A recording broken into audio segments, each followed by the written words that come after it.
Hello, Wankers. What's up, Wankers? Greetings, Wankers. Guenther, it's good to see you, buddy. It's good to see you guys. So where do we start today? Well, Guenther, I think it's important that we start with the other person who made this whole new age love of Formula One happen, because there's two people that are responsible for every one of these teams being profitable now. The sport, it's never been more popular, billions of dollars, everyone's just in full ecstasy at how well Formula One is doing. Everybody's swimming in dollars now. Everybody's swimming in dollars, and there's two people that are responsible. There's two people that are responsible for that. You and Daniel Ricciardo. So, you want to speak about me or Daniel Ricciardo? And both of you have been cut loose. Sacked. Now. Yeah. Sacked. Both of you. That's right. These people don't. You got to fucking know where you came from. The golden geese have been killed. So I will start hanging out with Danny now. We are both unemployed, nothing to do all day long, Exactly. Just hanging out, on rock and roll, so yeah. But he's still there. He's still there. We are still speculating, but the rumors are so noisy that, even deaf people can hear them, huh? Guenther, I know you're hesitant to talk about your own massive impact, but can you maybe speak about Daniel's massive impact on the sport that you saw? Yeah, first of all, I need to remind you that I haven't seen Drive to Survive, so I don't know what he does in there. But, if you haven't followed them news, that I never watched it. But obviously, Danny, as a character, he's just, his smile.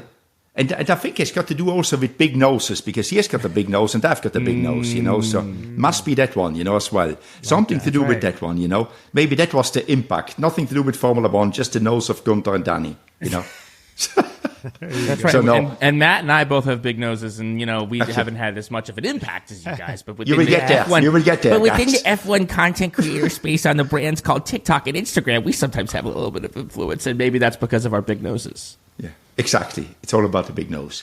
That's right. I think Danny. I think we shouldn't not only think of him of what he did with Drive to Survive. He won races in F1.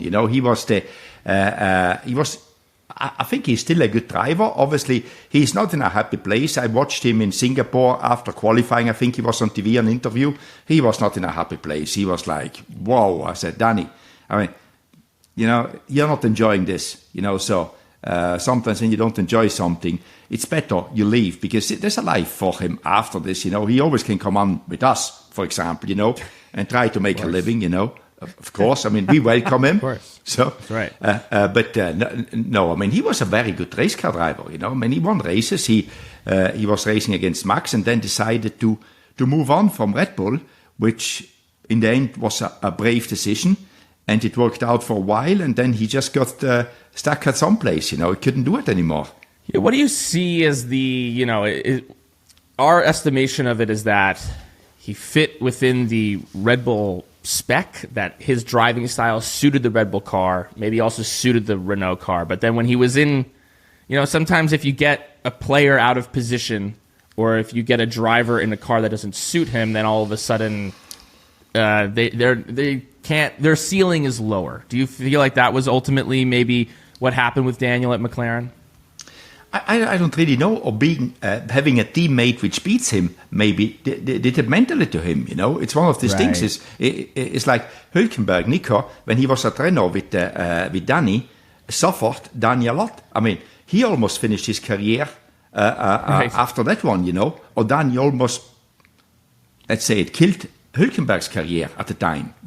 Because but now look at Hülkenberg. He runs circles around Danny. It's weird how sometimes these things happen. And I think because it's a sport so much on the edge that if you're mentally, you're not above it. And obviously the pressure which got to Danny as well is everybody was watching him. Is Danny being okay? Is Danny good? Is he bad? Is he good?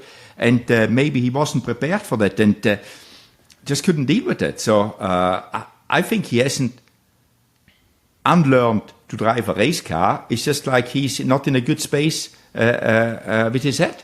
And he hasn't had Guenther to rescue him. That's true. Yet. That's true. You know, he hasn't had someone to reach out and say, no, let me help revitalize your career. I know that there's still a great racer in there. Now, what's going on with this? Like, they're not announcing. It's like, it seems, from what we understand, within the paddock, everyone's aware that this is it. But for some reason, they're not announcing it officially. There maybe seems to be a power struggle between Christian wants him there, Helmut wants him gone. Maybe there's contractual things that are going on there. But, like, what's up with this? Like, will they or won't they? Can you the just opposite tell us of a what's soft going on? launch. It's a soft crash. Yes. Like, what the hell is going on there? Yeah, it's weird. It's a little bit, but then again, we jumped the gun here because we give him already for gone. But well, that it does telling. But Red Bull, he's employed by Red Bull and not by us three clowns. So right. By me clown. I mean, I don't want to say that you're clowns, you know. So because otherwise he sue me.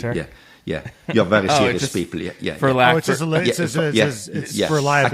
not liability it's not out reason. of affection. Understood. No affections. You know that. So that's right. It wasn't announced, and everybody, as you say, in the paddock is like, yeah, Danny will be gone by Austin. But we had the same scenario with Checo Perez in Spa. He will not be coming back after the summer break, and we have the meeting on Monday. And on Monday it was deciding Checo stays. So maybe Danny will be in Austin. We don't know. So we need to be a little bit careful that we make the announcement here, which obviously we are not entitled to, and we don't have the information that it will be made. So, but anyway, there is we cannot get around what we just said, that in the moment he's not performing to what he's actually capable of, you know, because, again, we saw it in Singapore. He was out in Q1. He was very disappointed, couldn't believe it, while Tsunoda goes into Q3 in the same car. So it is one of these things, but he looked so unhappy. So I do not think that it would hurt him personally if he's now leaving for the time. He's 35. I don't know if he's coming back or not, but he can do a lot of other great things, even in motor racing. You know, there's a lot of good things to do out there. And as a character, he's a cool dude, you know. So there's a lot of in him still, but he can decide what he wants to do, I think. Do you have any advice for him? As someone who's stepped outside? Who's unemployed, yeah. Excuse me, you have a very meaningful position here at Vanka Hours. Yeah, exactly. Right. Yeah, I shouldn't underestimate that one where I landed. You know, this is work, Guenther. This is the height of podcasting with Matt and Brian. Yeah, that's right. With the reality of podcasting. So no, I think he just should take, reflect on it and not be. He has done a lot of stuff, so he needs to be proud of that one and doesn't need to feel, broken or whatever. Just is like, get on with your life, Danny. I mean, it's pretty cool, what he's doing. He made good money, I'm sure, and there's a lot of things to do for him. But I would go. I mean, he told me he's got a big ranch in Western Australia. Go there, just retire there a little bit. The good thing there is they are well off with the what do you call it, the time schedule, so he doesn't have to worry about, so he just can relax, when other people are sleeping, he's up and just enjoy that one for the time being, and then something will come. One door closes to open up. What was the rep of him when he was at his height of, I think 2014 was really the year where he was the breakout guy in the paddock, that he had this legendary year going into 15 and even 16. What was kind of in the paddock? What were people saying about him? What was the rep of him? I think he was very welcome there because he was a guy which was always a smile on his face, and there was a lot of talented people at the time in the Red Bull program. Jean-Eric Vergne was there at the time as well. They were very close, and I think Danny was the golden boy at the time, and he got the drive. But he's just a nice guy as well. He's very open. He doesn't, he doesn't seem to be upset about things. He just, as I said, when I saw him speaking after Singapore qualifying, he was just broken, So it's no point to put yourself through this pain. He doesn't need to do that.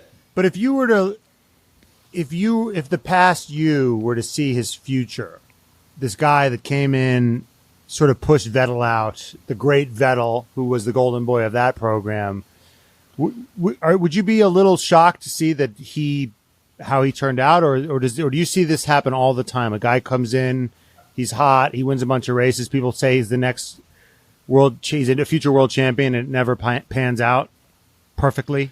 You know, from being very good to being a champion, there's a little step, and maybe he didn't have that last little bit. Or he said, I'm winning F1 races. I'm in a good place. I never thought to come here. I'm content by that one, you know. And that's why he always had a smile on his face as well, because he was happy where he is, you know. And that's why he shouldn't be too upset that it doesn't continue. Do you think that happiness and living a balanced life hinders you from reaching the pinnacle of this sport? Because this is something we talk a lot about on the podcast when we think of the crucible that F1 is, and like what it takes to really be at the pinnacle of it. And when you look at some of the people that are at the pinnacle of it, there's, you know, it seems to be that there's they don't necessarily seem like well-adjusted, well-balanced people. They seem like highly driven, maybe like a little bit crazy. Do you think that is maybe a prerequisite in this world to greatness, is maybe the well-balanced, happy life that you maybe would have wanted when you were a kid is not really what is necessary to reach that? I think it's not a prerequisite, but I think it helps a lot to do this. And people are different. You know, Danny, to the outside, he's this relaxed guy. And I think some of the other guys, they enjoy, they find the balance in another way where we have no access to, like in the family. I think Max is pretty balanced. He puts everything in when he's in public, but I think he can be very chilled when he's private, you know. While Danny is very chilled also in private. He doesn't really, you know, he cares. I mean, I'm not saying he's careless, but he doesn't really, he likes to have fun. He likes to show people that he has fun, while the other ones maybe don't want that perception of them. They want to keep that away from it, but I mean, to be world champion, you need to be driven. That's for sure. You cannot do it 99%. You will not be as great as Max or Lewis is if you're not putting 100% in, you know. So I think you need to put that one in. But I wouldn't say that Danny doesn't put 100% in. Maybe he just shows us his other side, which is just a little bit more open to the world. Maybe it's also to do where he grew up, you know, in Australia. I mean, life is a little bit more relaxed, I would say. You know, so I don't know. So you don't think you have to be a cartoonish version of intensity like an Alonso or a Michael Schumacher to be the best? You don't think that's a prerequisite? No, I don't think so. It's a prerequisite. I mean, these are people which I think it doesn't come. It's not difficult for them to be. That is how they are, you know. They are just like they think of it. But I'm pretty sure that Alonso has got a good life. It's just he doesn't do it in public. I mean, while Danny maybe did it more in public, you know. So I think that is the difference, you know, more than anything else. Interesting. Okay, who's the happiest champion you've ever met? Like, oh my God, this guy is such a happy-go-lucky guy. This guy walks on the clouds. It's a good question because there's no answer to it. Mark, you got me again, you know. There's no answer. I think they're all happy, but you know how you. But as we said, Fernando Alonso's got a bounce in his step every time you saw him in the paddock, and a smile for everybody. I think Vettel was always a pretty happy guy, you know, especially in the beginning when he won. I think Sebastian was very happy, you know. Yeah, when he was young, he got a little bit more intense when he got older, you know. Really, I feel like his Aston days he was pretty nice, chilled, pretty chilled though. I thought he seemed pretty happy-go-lucky when he was older too. Yeah, okay, but I just feel when he was young, when he won the first races, he was a pretty, you know, relaxed kid because he was young when he won. Yeah. Oh, that's a good example. Vettel's a good example. Yeah. All right, there you go. Thank you. I passed the test. There we go. Yeah. Thank you. Well. Now it's time to see if another happy-go-lucky guy, Lando Norris, can win the championship. Obviously, this is Vanka Hours. We had to get into the Daniel stuff right away. This is Vanka Hours, brought to you by BetMGM. Let's talk Singapore. Let's talk Red Bull, McLaren. What's your takeaway from this And let's race? talk cursing, your specialty. Well, we'll get there. Yeah. I'm not part of that. I'm not speaking about myself, you know. So I speak about other people here. Yeah. Okay. What was your biggest takeaway from Singapore? How good McLaren was. Yeah, okay. Just like, I mean, it different planet, in my opinion. Yeah. And he was not, he was not cruising around, but he was not giving it all. I think, I think there was more. And when they told him, try to make a gap, no shit, within 2 laps, the gap was there, Right. Pretty easy, How good that car is in the moment, yes. I'm amazed. Are you expecting, what does that say about what's going to happen going forward? Because I think that's the big question, because it also seems like Red Bull maybe is going to figure some stuff out. They've maybe figured a little bit of stuff out. We were expecting them to be bad in Singapore, and then they have an upgrade coming for Austin. The question with regards, because it seems like McLaren's going to win this Constructors. That's just a given. Now the question is, does McLaren win out? Does Lando win out? And where does Red Bull finish within those races? Yeah, and also to just piggyback on that, how much of a help in your experience is this? If you're struggling, is this like a Saved by the Bell situation for Red Bull this month? Like how much of a reprieve is this going to be for them this month? The break, I don't think there is, because everything is planned beforehand. I don't think there's you have any advantage of that, because what is coming for Austin, that is already developed. I mean, Obviously you can prepare yourself better, but they're anyway prepared very good. If you've got a week or 3 weeks, I don't think the preparation level will be any different, So I think the big question is, how big is this upgrade, this apparent magic floor, which is coming to Austin, going to help them to catch up again to McLaren? And I think that's the big question.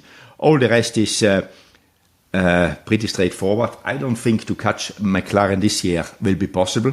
Because what they showed in Singapore for me was just like amazing. It was amazing, So I think the Ferrari can play a bigger role than they played in Singapore for the World Championship, because in theory they should be in front of Max. But they qualified. I mean, they didn't qualify, both of them. So and there was no red flag, safety car, nothing in Singapore which could have helped them to move forward. So they had to fight their way through it, which wasn't easy. As you saw also with Oscar Piastri, as soon as you're in dirty air, it is just difficult in places like Singapore more than any other place.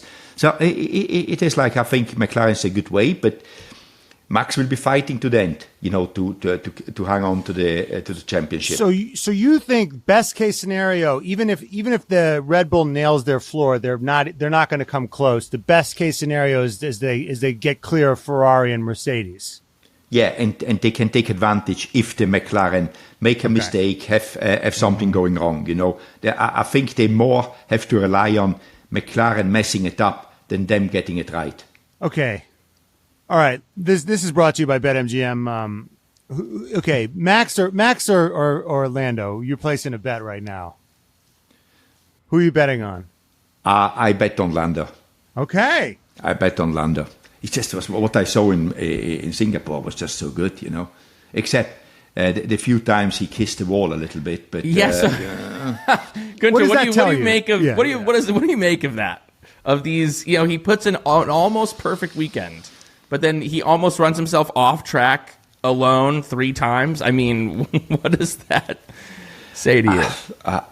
I could say that maybe, he was managing this much. Did he lose concentration? Did he try to do something? I don't know, but it's weird. And as I said, it wasn't once, and he got lucky a few times here. Look at Magnussen; he does it once, he's got a puncture. It's true. It's true. Like, he's running second last and hits the wall, gets a puncture. Yeah, the other one is leading the race by half a minute, hits the wall 3 times, doesn't get anything. Keeps on going. So that says a lot to you about how life is sometimes treating you. So. But no, I just think maybe, and I'm speculating here, I wouldn't say that he wasn't focused. It's just like when you manage, you think all other things instead of, okay, I have nothing to lose, is what I've got to lose, and you try to be perfect and then make these small mistakes. But it all ended well for him, so he got lucky. Yeah, and Magnussen has an excuse. He's like, I'm in last, who cares? Right? Who cares if I take my eyes off the road for a second? Okay, you think he was texting? Oh, I doesn't see. Well, he's all right. Let's talk about him for a second. He gave this like guys, screw you. Got no points, no contract. I'm ready to rock. And then he gets out-qualified by Hülkenberg and then puts it in the wall. I mean, I remember I asked you about Ollie Behrman, just put him in the car now. You thought it was you threw gritted teeth. You told me you thought it was a brilliant point. Genius almost. And staggering. Lots of people are saying it's the greatest point. The greatest point that's ever been made. Exactly. And Guenther was like, wow, what a great point. And what do you think of Ollie Behrman coming in? Why aren't they pulling the trigger? What do you think's stopping Haas other than a lack of great leadership at this point? Because also Haas, they could get sixth in the championship. I didn't disagree last time when you had the great idea, Matt. So obviously, and you have got the biggest example out there in the moment, Williams.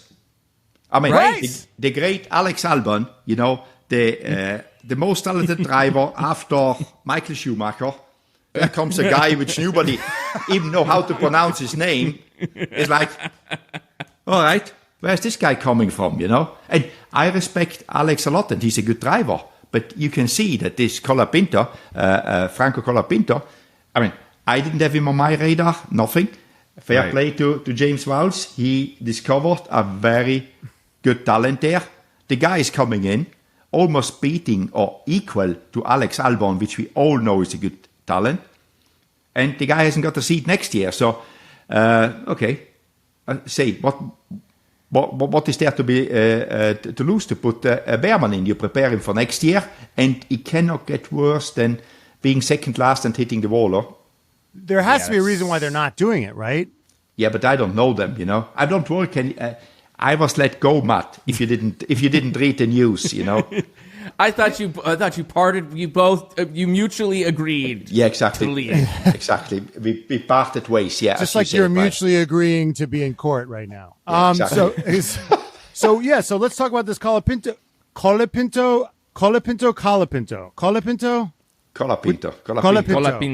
Yeah. So, is Alex Albon? What are we doing what do we make of the situation? Is Alex Albon in trouble? Because everyone was saying Alex Albon was the greatest driver in the whole world, and I was saying, who's he beaten? He's beaten Latifi. He's beaten Sargent. What do we make of this situation? If he keeps going on this way, what are they going to do? What is Williams going to do? I think Williams is going to look next year when Carlos is driving the second car, or the first car, whatever you want to call it, the other car, and then see where Alex is. And if they're both equal, they will be like, we have Colapinto, which is 10 years younger than this guy's, costs a lot less money, but he hasn't got to drive, Right. It's, in the end, it's a good position to be in, but I'm sure they try to find a place for him, or people must be looking at him. Because what he has shown, he had a few little accidents, but, he always got out of it, got back on the track, boom, put it there again, put it in the right spot time-wise. And it's quite impressive what he did. Also the start. Yeah, that turn one. Yeah, it was good. He saw the hole, he right. just drove into it, but he didn't do anything which he shouldn't do. What should he wait that everybody drives by him? Right. He's there to show that he's there to stay, and he did. In my opinion, he did. He showed the 3 races he did for Williams that, he deserves to be there. So what are we doing with him, Matt? You have got always these great ideas. You had the great idea with Behrman, let Magnussen go, put Behrman in. What are we going to do with Colapinto? Brian, you can help him if he struggles. I think you probably go in a time machine and you don't hire Carlos Sainz, right? Yeah. That ship has sailed. Okay, but hold on one second. How much do you think they're paying Carlos Sainz? If you had to guess, how much do you think a guy like that's worth on the market? $10 million? Yeah, exactly. Yeah, $10 million. Yeah. How much do you think you could get Colapinto for? $10. $10,000. He'll pay you. He'll pay you to get on the grid, right? Matt, you should come up with. He could do a GoFundMe. He could do a GoFundMe right now and get a pay drive for Williams. That's right. That's how excited people from Argentina are to have him. It's amazing. Are they regretting signing Carlos Sainz or not quite yet? I don't think they're regretting to have somebody like Carlos Sainz. Is always good for a team. I mean, he's always a big help. He attracts other people, but like when you go to the grocery store and they say how much this thing costs per ounce, right? Like the value you get. I mean, Colapinto, that's massive value. Yeah, but as you said, you need to go back in the time machine. Otherwise, you don't know. I mean, now you again, right. Mr. Hindsight. You know what I'm doing? This is what I'm doing if I'm James Valls. I am loudly second guessing I'm like, why didn't I do that? God damn it. That's what I'm doing. Yeah, we say, that's actually right. We said, how is James can be proud of having found Colapinto, but why did he find him 3 months too late, So, right. Well, he held on to Sargent too long. He should have given... This is Captain Hindsight. No, yeah. He should have given Colapinto a run before he dated Carlos Sainz. Remember all those interviews he talked about how they were dating and they were texting and this and that. And he had a gem, a gem at a bargain bin price. And he didn't see it. Well, because he was so distracted by how bad his relationship was with, he was like, oh, I'm in this bad relationship with Logan Sargent. This sucks. Girl next door. Exactly. And he was dating. Instead of just breaking up with Logan Sargent and dating, playing the field, he was so googly-eyed on Carlos Sainz. This guy's going to be the answer to all my problems. Now, here's the thing. He might be... Ultimately, they might want to keep Carlos Sainz. They might want to get rid of Alex Albon. That's what next year might show. So they might say that next year it says, well, let's get Albon out of here. Hey, Red Bull, isn't this yours? Isn't this your guys' responsibility? But in the meantime, do they not do everything they can to get him a seat at Audi? Or do they give him a promise that, like, you'll be with us in 2026? How do you play this? Well, can I just say, I think... For me, I know you were asking Guenther. You give him the Liam Lawson spot. You put him very visibly in the garage, looking at the screen, and just have him breathing down the neck. Have him breathing down their necks so they know. What do you think of that? No, I think they should try to. I think they should try to. Hey, Vankas, thanks so much. We'll see you guys next week. No. Every time Albon gets knocked out in Q1, just cut to Franco just sitting there. And look at him. It's my favorite thing. It's my favorite thing. Whenever Daniel Ricciardo or Yuki Tsunoda makes a mistake, they just cut to Liam. Just sitting there. It's my favorite. Waiting. Just waiting. And he should smile a little bit when that happens, huh? That would be me. Very hard not to. Yeah, he's trying not to. It's getting. He will thinking it's getting closer again. That's right.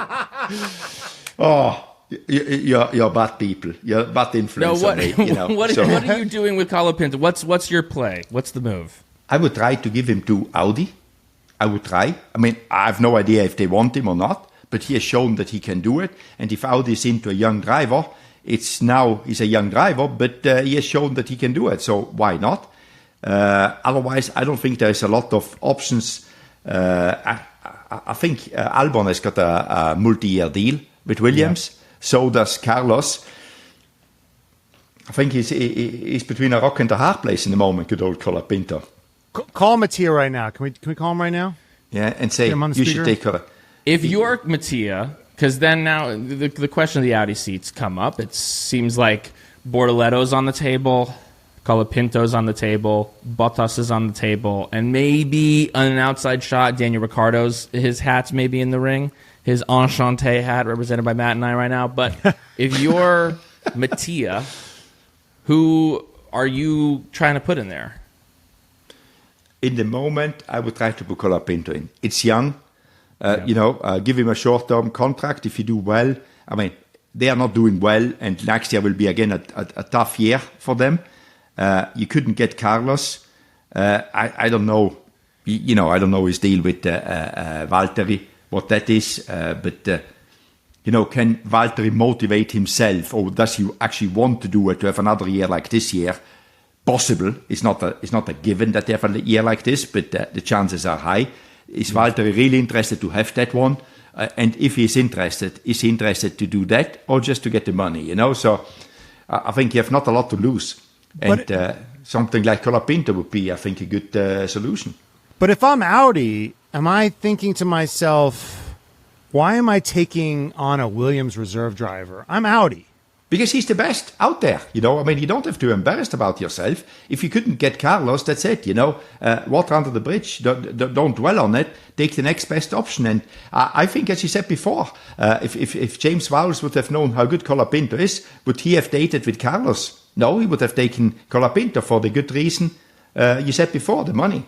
Right. So I can't decide if James Vowles is an idiot or a genius. He's both. Yeah, he's both. The jury's out there. Oh. Okay. That's right. Okay. Vankas, as you know, we have teamed up with BetMGM this season, and we are using BetMGM lines to make all of our picks. And if you haven't signed up for BetMGM yet, use bonus code DADDY, and you will get up to $1,500 first bet offer on your first wager with BetMGM. Here is how it works. You download the BetMGM app, and you sign up using the bonus code DADDY, because we're fun. Deposit at least $10 and place your first wager on any game. You'll receive up to $1,500 in bonus bets if your bet loses. Just make sure that you use the bonus code DADDY when you sign up. Don't forget, if you haven't signed up for BetMGM yet, use bonus code DADDY and get your first $1,500 first bet offer today. See BetMGM.com for terms. 21 and over. U.S. promotional offers not available in New York, Nevada, Ontario, or Puerto Rico. Gambling problem? Call 1-800-GAMBLER. Available in the U.S. Call 877-8-HOPE-NY or text HOPE-NY for New York. Call 1-800-NEXT-STEP for Arizona. 1-800-327-5050 for Massachusetts. 1-800-BETS-OFF for Indiana. 1-800-981-0023 for Puerto Rico. First bet offer for new customers only. Subject to eligibility requirements. Rewards are non-withdrawable bonus bets that expire in 7 days. In partnership with Kansas Crossing Casino and Hotel. Don't forget, if you haven't signed up for BetMGM yet, use bonus code DADDY and get your $1,500 first bet offer today. Now back to the show. Well, let's get into this FIA crackdown. This Mohammed bin Sulayem is on his, he's on his warpath, his mission to make F1 just a friendly space for the kids. Let's come on now, let's make it a friendly space for the kids. It is a friendly space for the kids. They love it, you know. Yes, I mean, kids don't want to be bored. I've got one at home, you know. She doesn't want to be watching anything boring, you know. Right. She wants. How was the cursing in your house around your kid? You know, I speak German, so we don't curse. But it's not like it's not our preferred language, Matt. You know, to curse around the house. But what do you mean? You speak German means you don't. There's no German curses. Scheiße! Yeah, we don't say that. Not a lot. No. I'm with my daughter not.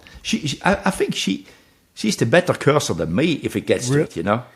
Really? Is that why you had to let it? Is that why you had to let so many F-bombs fly at the track? Exactly, because I'm not allowed to do it at home. Yeah, my You're wife not allowed doesn't to do it let at me home. do it. Yeah, exactly. Yeah. So now, if there was all of a sudden a new ordinance, Guenther, hey, Guenther, it's Mohammed. You can't curse anymore, buddy. Hello. All right, can't curse anymore, buddy. Otherwise, you're gonna get fined. You're gonna have to do community service. What is going on? First of all, you have never heard me cursing in a press conference or anything like this. Okay. Now you've given me a research task. Yeah, that is it. Hey, just find it. Okay. Guenther, you said you'd fuck the whole paddock, okay? I didn't say that. Again, they put words in my mouth. They put, you know. Guenther, we That's heard fake it. You're going to news. believe it. That's fake news. I No, never fake said news. it. I never You're gonna said it's fake believe news. me or your lying ears? No, that's fake news. I never said that. So, To all you listeners out there, because we have a lot of listeners, if you can right. find Guenther cursing in a press conference, we will send you free merchandise, okay? That's right. Free merchandise. I mean, Okay, the free continue. merchandise, I will be paying for it because don't listen to these guys. They make me pay for it because I did wrong. Anyway, I'm more than happy to pay because there is nothing. I'll you pay know. for it because it makes me happy to prove you wrong. Sorry, That's right. continue about about your feelings about Mohammed bin Sulayem. I don't have feelings about him, to be honest. I just find it what was done there. And I don't think it's exaggerated what is done. I think when Max did it in a press conference, he explained the situation about his car, not about the person. You know, Right. Is there other words he could have chosen? Yes, he could. He said a terminology which is used a lot. Yes, it is. Is it right? Maybe it isn't right, but is it wrong? Maybe also not. I'm very much on the fence here. But, in the race, when they are over the radio, I can fully understand it because, the adrenaline must be high. You see where you are at. Somebody does something stupid. Obviously, you have a go at it. But what you say there, you don't mean it. You don't take that one home with you. You say it. Right. And I think FOM is very good of bleeping it out. People obviously know when they're bleeping out what the guy said. They're bleeping out 2 words. Normally, one with S and one with F. So there's no secret in that one. They are not beeping out anything else. So I don't think it was necessary to make such a big thing out of it. You think to me, it feels like a power trip. I mean, for me, it's very similar to when was it last year, 2 years ago, about the earrings, what you call the jewelry. The jewelry. And the underwear. Yeah, and that worked out great. That was just positive, good vibes, everything that went smoothly. This is like another version of that. Yeah, exactly. We are in 2024. I mean, that is what I try to recognize. I mean, somebody wearing an earring, could I care less? Okay. So here's cut your hair, Matt. Cut your hair. Get shaved. Don't trigger him. Have you been texting? Have you been cash apping? Wow, my whole brain is becoming a sponsored segment. Have you been WhatsApping with my girlfriend? This is crazy. She wants me to cut my hair as well, and your parents, and my parents. So feeling very triggered right now. So here's the thing. It's not like the FIA has got nothing to do, right? Correct. I mean, with this, there's nothing else to do than telling people not to wear earrings and not to swear. We have this. I want to talk to you about this. We've got the front wing issue, back wing issues. We've got now this fastest lap situation. Right. A little bit of controversy. Daniel Ricciardo goes to the fastest lap. Question whether was that a team order? Did Christian Horner get on the horn? Did he just do that out of the kindness of his heart? Lauren Matthews was like, no. And Daniel Ricciardo were like, no, we just thought, give him one last hurrah. What do you think of all this? What do you think of all this, Guenther? I think you want to look like Laurent with his hair. That's right. We met him You're in really person. just fixated on this hair because you want to upset me. Yeah, I'm trying to do an F1 podcast, and you're trying to get me to regress back to my childhood before your very eyes.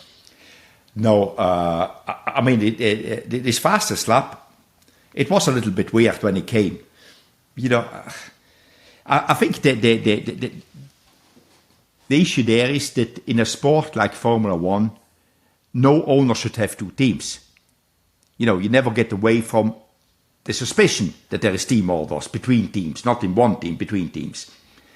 I guess we have to respect that what Red Bull did at the time, because I was involved in it when they bought Minardi, Mr. Mateschitz, that F1 was struggling, Minardi was struggling, they would have gone away without the savior. So F1 has developed a lot since them days, and for the future, maybe there needs to be a fix to this one, that nobody can own 2 teams. You're not allowed to do it in football, in soccer, nowhere, But I think it shouldn't be as radical as saying, on the next Concord agreement or commercial agreement, this needs to be sorted. No, we need to, what Red Bull put into F1 to make it what it is now, it's quite amazing. So in the end, you cannot tell them what to do with their teams. But in the future, there needs to be thoughts about it. How can we avoid this? Because if Visa Cash App wasn't owned by the same owner as Red Bull, nobody would have had the suspicion. Everybody would have said it's the last hooray from Daniel Ricciardo, which again, we jump the gun and say he's not there anymore in Austin, which we don't know, by the way. But we assume it, and it's said like this. But otherwise, nobody would have. If, for example, the Sauber would have made the fastest lap, would anybody being worried about it? No. So the problem lies in that one that is owned by the same owners. Okay, but have you ever had the experience as a customer team? Has Ferrari ever called you, or what? That relationship is similar. I mean, there was a scandal about. I remember, wasn't there a famous incident where Toto Wolff just walked into Force India to get somebody out of the way? Like, can't customer teams also be treated that way? Not to the same degree. They were. Times have changed. You know, in the old days, it was possible that if you were a customer team, you had to do what your supplier was saying. I think that has changed, and obviously they are closer than with the other teams. But nobody could tell contractually, because all the contracts are visible to the FIA. You know, so nobody could contractually say you need to do this or you need to hold up this car or do something like this. But if you're owned by the same company, it's a different story. It's a different level of collaboration, and it's. I wouldn't say it's nothing surprising to me, you know? Right. And I guess, so you're kind of the mind like, okay, so Red Bull bought this team when nobody could give it away. Mm-hmm. So they should yield some benefits, kind of similar to like how Ferrari gets extra money because they've been with F1 through thick and thin. And there's some sort of sweat equity that they're getting, but at some point it's going to have to be. Yeah, it has to clarify. So, and only not to have these discussions. And I think, and I think Zach Brown from McLaren, it's very pushy on that subject, you know. But I do not think they can sort it out for the next term commercial agreement, which starts in 26. But the next one, that should keep the FIA busy to find agreement with Red Bull, you know, to say, hey, you need to let it go in the next agreement, which is then 31, you know. So, but work now towards it and not just start a year before the new agreement is signed. You need to start to talk about it now. They're too busy watching Max Verstappen picking up trash on the side of the road. That's right. to be policing, about this stuff. Yeah. No, but and Zach and Christian seem to have worked it out in the remix. You know, they are posted a picture. We're buddy. It's all good. I feel like Zach. It's all good until it's not good. You know how it is. Right. It's not about money until it's about money. You know, it's the same story. You know. It's all good until Lando loses by 1 point. But it seems like it seems like they're walking around. They do have the confidence to like, no, we're gonna win this thing, and we don't. It's gonna happen. The car is getting that much better than everyone else, and that's just the state of things. Where do you think Mercedes? Do you think Mercedes has a chance to kind of get in between the McLarens and the Red Bulls? If you think Ferrari can like wedge themselves in there, what are you taking from the recent races that we've seen from Mercedes? I wouldn't say they were good. I think they're a little bit lost in what they're doing.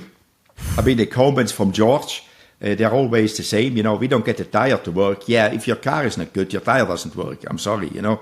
Right. I was there before. It's not something new, you know. So I blame Pirelli. You know, if you don't know who to blame, just blame Pirelli. You know, it's straightforward, you know. But it's... they had a few races, they were very good and they surprised me, but then they lost it again, you know. It's a very up and down, but it's a little bit like the Ferraris. They've got a similar pattern, but I think the Ferrari in Singapore, obviously Carlos, he messed up, and then also Charles, but otherwise they would have been in the run for a podium. So you know, it is tough, and I think Ferrari will decide who is going to be the world champion, the drivers' world champion. It is how much points they can steal from Max.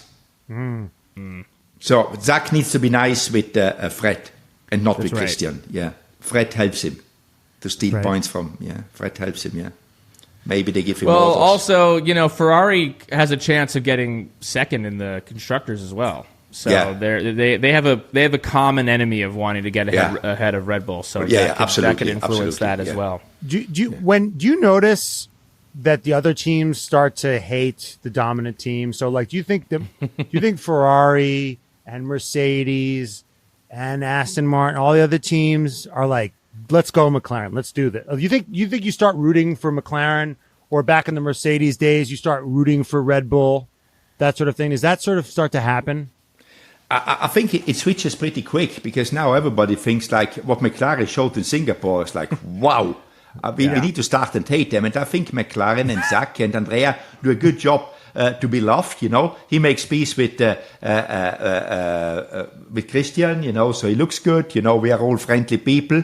but we steal the championship, and you don't really notice it, But Right. in the moment, there's still euphoria because they have taken away this dominance from Red Bull, and Andrea Stella is a very humble guy, always very well. This etiquette is perfect. He doesn't swear, I'm sure about that. And Zach is just Zach, He's always happy to be everywhere, anywhere, and just be happy. Who was more annoying on top, Christian or Toto? Who was more annoying on top? I would say Christian. Because it came with too much drama, There was never really any drama with Toto. It was just like, we are winning, bro, because we are the best, So, Yeah. Okay. Well, what is it? I mean, this recent form that McLaren's found, this extra bit of 20 whatever second victory. What is that? And between that, Mercedes feeling a little bit lost, Ferrari being a little bit all over the place. We'll see what happens with these upgrades with Red Bull, but them, maybe the fundamentals of the car being off. What does that say about 2025?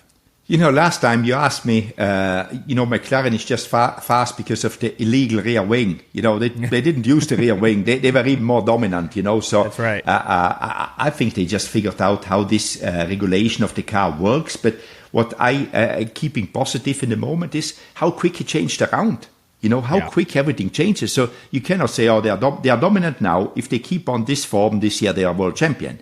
I think they've got a good advantage now, so to lose this form will be difficult for them. They need to mess something up. But it's not one little thing. It's not the flexi front wing. It's not the super clever rear wing, and all that stuff. It's just like a general good understanding of a regulation, how to apply it on the car, so to go and make it go fast. So, but how McLaren came out of nowhere, next year, somebody else could come out of nowhere. And don't ask me who it is, because it is like I would have never envisaged that McLaren can be this strong.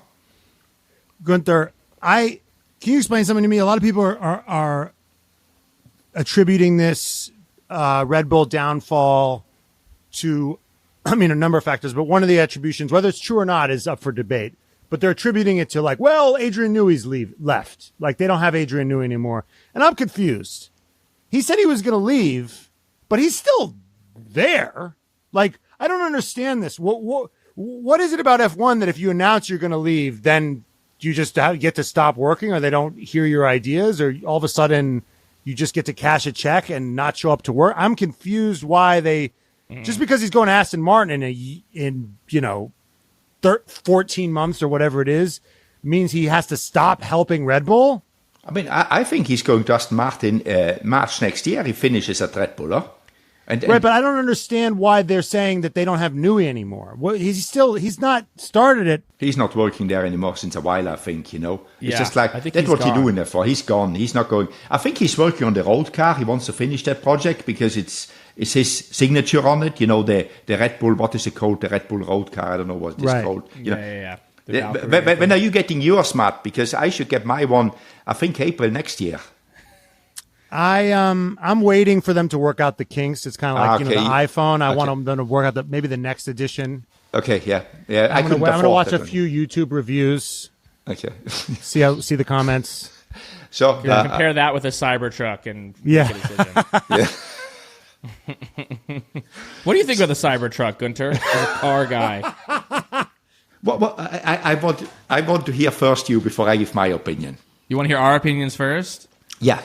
I think that it sucks. Did you drive it or not? No, but every time I see one, I get bummed out. I'm just like, ugh. I thought when I saw it first. Who would choose that? When I saw the first one, it was beginning of the year when I was in Austin, actually, for the MotoGP race. I thought, that looks cool. I saw the second one. I was like, fuck, I don't want one of them, So I think that car would be, or that truck would be cool with a big V12 in it. Okay. That's Guenther's note, is that if it was a gas engine, it would be, if it had a gas it motor, would be a it'd monster. cool. It was like a Hummer, Yeah. Right. Yeah. Can you hear it idling away? When Yeah, for sure. That would be amazing, Guenther, if we modified a Cybertruck to to produce fossil fuels. That would be to use fossil fuels. E-fuels, not fossil fuels. CO neutral, e-fuels. That's right. It's still a combustion engine. I didn't say that you put diesel or gas in it, Okay. I just said, a combustion engine, Well, I thought it looked cool when I first saw it, but then I realized that it actually sucks as a pickup truck. Like, it's just a dumb, like people who actually need pickup trucks would never use it. It's just for freaking nerds to drive around an urban apocalyptic landscape, I guess. Yeah, and it's sharp. It's like it doesn't even, like, you could kill someone with it. It, like, you could peel vegetables on the edges. Did you know that? Yeah, and you can have your fingerprints all over it because it's not painted, because that's right. You just touch it and they're all fingerprinted up, So I don't know, but they must be selling them. There must be enough people which do not think like us three, because they're selling shitloads of it, I see them. I see them all over. I see them all over. I see them in supermarkets in L.A. That's where I see them in. Where you really need to really buy need grocery. Yes, that's right. You couldn't do without one. Where it's always good to have a humongous car that isn't even practical. That is what LA is all about. Okay, let's get back. Vankas, not only does Cash App sponsor our favorite perfectly branded Formula One team, but they also make it easier for you to save money so you can do things that you love, like going to an F1 race. Boobies. Listen, to be honest, we thought that Cash App was just a way to send people money, right? You just send people money. Hey, Cash App me. Okay, I got you. But actually, it's a faster and simpler way to bank. You can start saving with as little as $1 with no hidden fees, no minimum balance requirements, and no account fees. Minimum balance requirements is crazy. It's just like, let me live. And Cash App lets you do that. And we all know that overdraft fees make no sense. Why are you charging someone if they don't have any money? Plus, when you deposit $300 or more in paychecks, you can get up to $50 in free overdraft coverage. It pays to get paid on Cash App. So go download the app today. Now back to the show. Let's do Rockstar and Wanker for Singapore, brought to you by Cash App. Guenther, who was your rockstar for Singapore? Lando Norris. I mean, you need to be a rockstar to get away with leading. They said pull a little bit of advantage out over the next 10 laps. You pull it out in 2-3 laps, and then you hit the wall, kiss the wall a few times on the way. It's like, it's like, that's a rock star. You like almost fell off the stage. Exactly, but you survived it. You did something stupid, but you get by. You're still a free man. So partied a little too hard. Exactly. I didn't want to go there because I would never do that. So yeah. And there was the knock on him. You can't nail a start. You just lose from pole every time, Lando. He silenced those haters, didn't he? It's just like you read everything his way. He won by half a minute. I think it was in the end. Yeah, around that. Yeah. Against a guy called Guenther, Max Verstappen. That's right. And Guenther, you called it. That was your prediction. You said that Lando was going to win. English papaya, he said. Yeah. The English papaya. The English If you papaya. read between those lines, that means Lando Norris. Okay. Who was your wanker for Singapore? I think you have to give it to Kevin, no? I mean, for fuck's sake. I mean, I love the guy, but it's like, he's last and hits the ball, Yeah. Maybe he was second last, we do him unjust. Maybe he was third last because the Saubers were behind, because they're still there, by the way, so, Right. What do you say to him when that happens? What have you said to him when he's done that exact sort of thing? I cannot say the word now because it's forbidden. We discussed this, That's right. You'll have to do community service. Exactly, Yes. yeah. Okay. But that's the last thing I need. Guenther, no one's listening. What would you say? What the fuck, Kevin? Little ASMR action. Did you Amazing. text him that? Have you texted him at all? No, because he will get upset with me. So I don't need to upset him more than he's upset already. But he's like, at least I don't have to hear shit from Guenther anymore. And then he looks at his phone, and then but otherwise, people think I've gone weak. No, because I know you. It doesn't mean that you cannot be the wanker of the week. It's like, just show us what you actually can do. Because you can do it. It's like being called out. Sometimes it's not bad. Can I give an honorable wanker of the week? I know this is not my position, but it's I gotta give an honorable mention to Lance Stroll. He's tied with Nico Hülkenberg and Lance are tied. Can we speak about this? That they are tied in the driver's standings. I don't know if you've been to I don't know if you've been to Aston Martin's facilities. I don't know if you've seen their new facilities. I've seen it from outside. Yeah. But you've seen your facilities. Yeah. You've seen the Haas facilities, and my garage is about the same size. But anyway, yeah. I mean, and you know what's to add insult into injury is that Hülkenberg was sitting in there. It was their reserve driver, just sitting there, and then Haas, a genius guy, a genius manager whose name I don't remember, hires him for Haas. Genius acquisition, and now they're tied in the driver's standings. Yeah, I mean, you know, you're not wrong, but Lance passes completely under the radar. I mean, it's weird. You never speak good or bad about him. He's just non-existing, huh? I mean, well, everyone just kind of accepted him. There's nothing to be around, you know. Yeah, exactly. I mean, there's nothing to do, right? It's like he's going to be, they've just made this play for Adrian Newey. The plan was that Daddy Stroll was going to get his son a championship. He's doing everything in his power to make that, at least give him the car to do that. Now there's a Fernando Alonso-sized obstacle in his way beyond whatever else is in his future. But, there was a time where he got pole, right? He did. I mean, was like I don't think he's a bad race car driver. Then what is it? What is it? I don't know what it is. What is it about him? Obviously, we all know that he doesn't need to drive a race car. He's all right, Yeah. Right. Yeah, he's all right, So maybe that's what it is. If the car is not that he cannot go on the podium or something, it's just like, I just get by. Who cares? I wait until next year's car come and see if that is better. I don't know. I don't know the guy. Never spoke with him, so I have no idea. But as you say, he's one of these guys, which is just like it's rarely spoken about when he's in the points. It's less spoken about when he's not in the points. He's just there, Right. He's just there. If you wouldn't have brought him up, I wouldn't have even known that he raced last weekend. I know that he raced. Yeah, I need to go and check the stats because, as you say, he's just non-visible.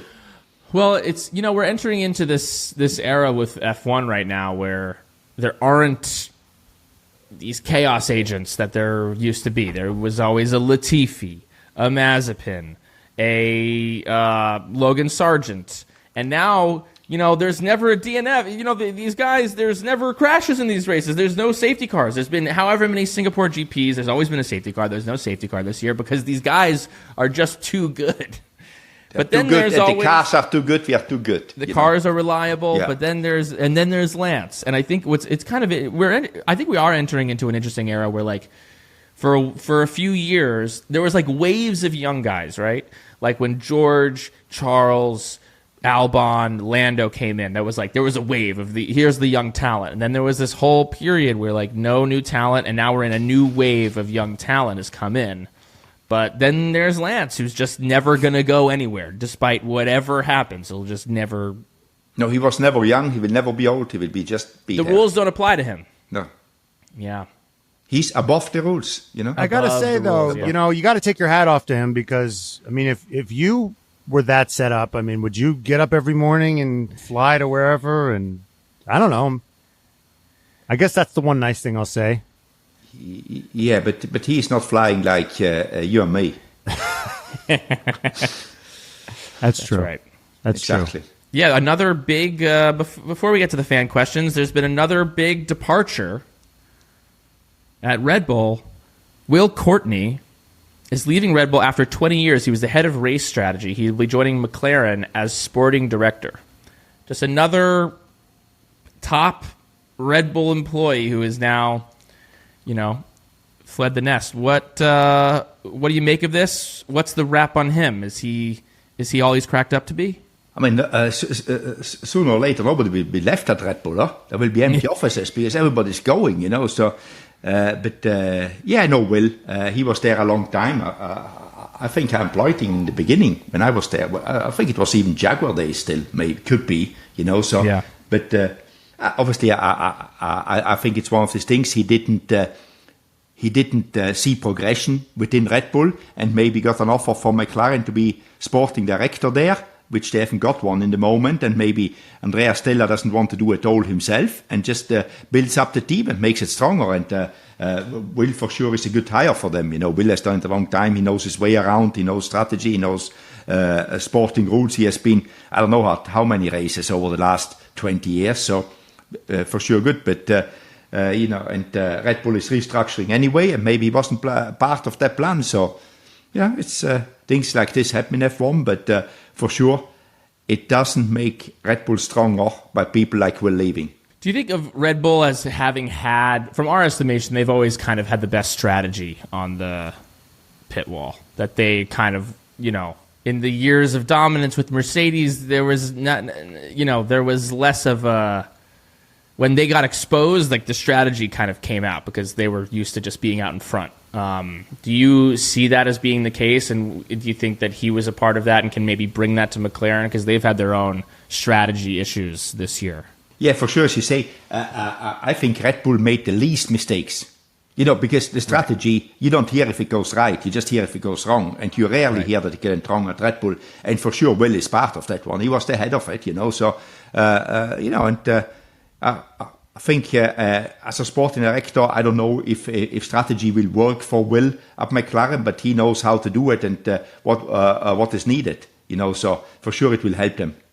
Because as you say, McLaren is not the strongest one in strategy. Is this normal what you're seeing at Red Bull, or is this rats fleeing a sinking ship?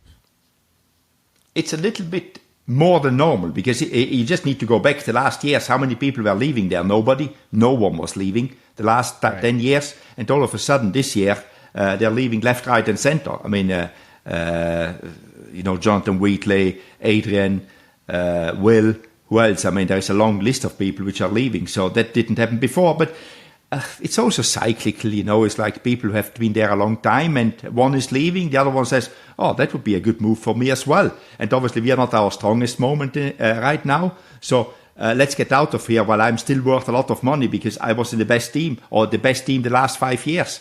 So you've got the value. If you wait too long and the team is not as strong anymore, your value goes down. Interesting. Who's left in Milton Keynes at the end of this? When everyone's kind of fled the ship, who is left on the Titan? Is it the captain? Who's playing the fiddle? Like, who's left after this whole thing kind of plays out? I think they've still got, obviously the captain is there, Captain Christian, he's still there, right. I think a lot of the engineers are still there. There's good people there. Pierre Vacher, the technical director, I don't know what his latest job title is. I cannot keep up with them.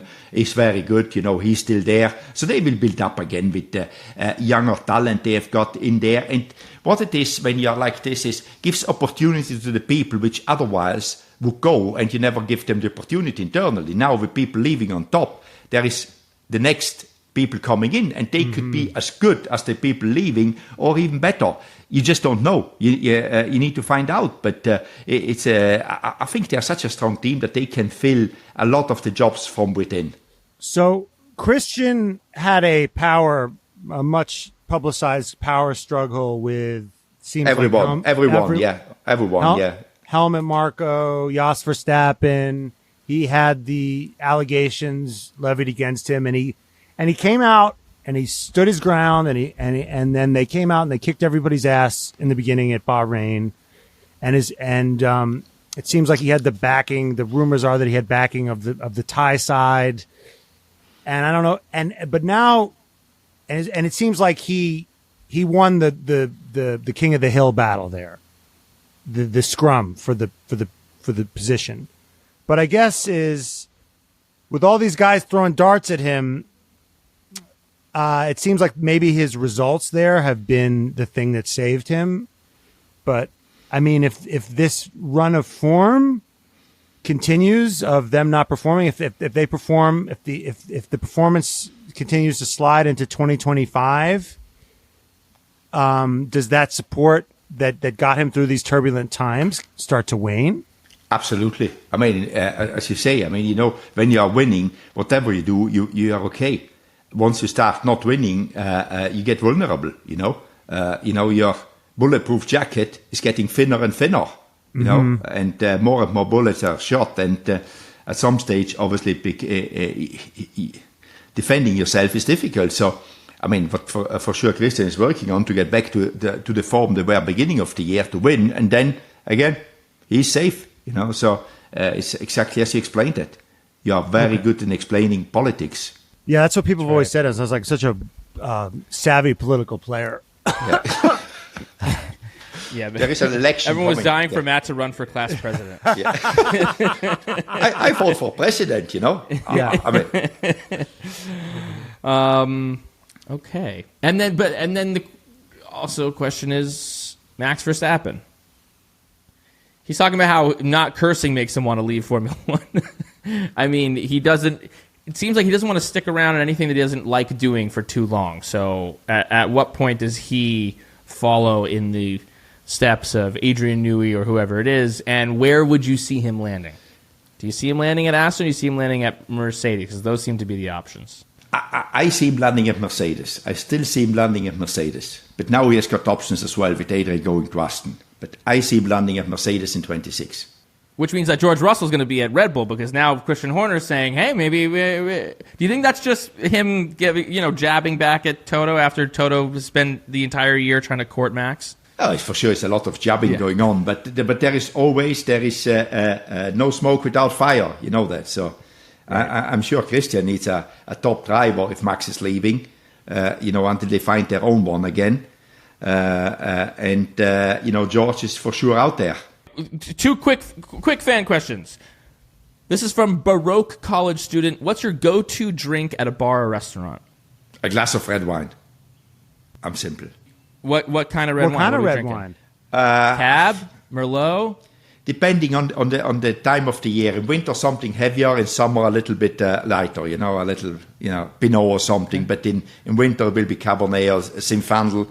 Okay. Do you do you ever drink a Lambrusco? Sparkling red wine? I just drink Lambrusco when I'm in Modena. It's very strange, yeah. Do you like Lambrusco? I do That's like such a Lambrusco. flex. That's such a flex, Guenther. I only drink whatever the hell that's called when I'm in Modena. What are you doing in Modena? We know what you're It's doing. Ferrari's in Modena. there. I Yeah, know. I'm kidding. yeah. I'm kidding. Yeah. So I only do they drink when I'm in They drink Modena. Lambrusco at the. Is that like a? No. Ferrari At the drink? restaurant. No, not a Ferrari drink. Nothing to do, but it's local. It's from there. It's a I local see. wine there. That's for you drink it when you are there in that area. It's I from see. a little bit of wine culture. For you guys. But culture. I haven't had a drink. You want me to? I haven't had a drink in 10 years, 11 years, 13 years, Guenther. You want me That's to good. relapse? No. You want me to relapse? No. I don't want to be blamed for that one as well. Guenther, this is from Vesperlinks. Guenther, where's Cyril? Where's Cyril these days? Cyril is running the World Rally program for Hyundai. Okay. And they just announced that they're going to run in the WEC, in the WEC program, the sports cars. They're developing a car. I don't know for which year they're developing it. I don't think it's for next year. It's for 26, I guess. It would be difficult to do for next year, but they maybe could. But that is where Cyril is hiding. He's not gone. He's still working along with those Cyril. I went from being incredibly interested to not interested at all. Guenther, do you have a favorite, besides Formula One, which other racing series do you keep most track of? I would say MotoGP. Okay. And what about other sports? Ice hockey.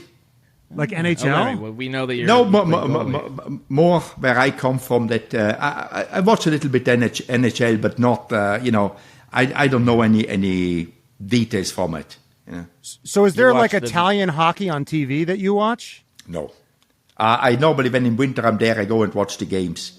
I see. I mean, it is on TV, but not here. I'm not watching it on TV. I have no time to watch it on TV.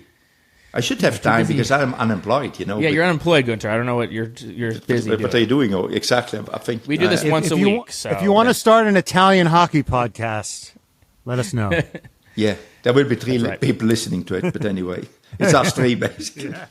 All right, Guenther, we know you got to go. Austin predictions. Who's winning in Austin? Oscar Piastri with the McLaren. Oh. Let's go! Let's go! Okay, and where's Lando and where's Max Verstappen? Lando will be finishing third and Max fifth. Okay. Hey. You heard it here. I like it, Guenther. He gets one right. Now he's fucking coming in with the freaking I know it all. with the quick draw. Answers. Okay, Vankas, that's it for us. Until next time. Goodbye, wankers.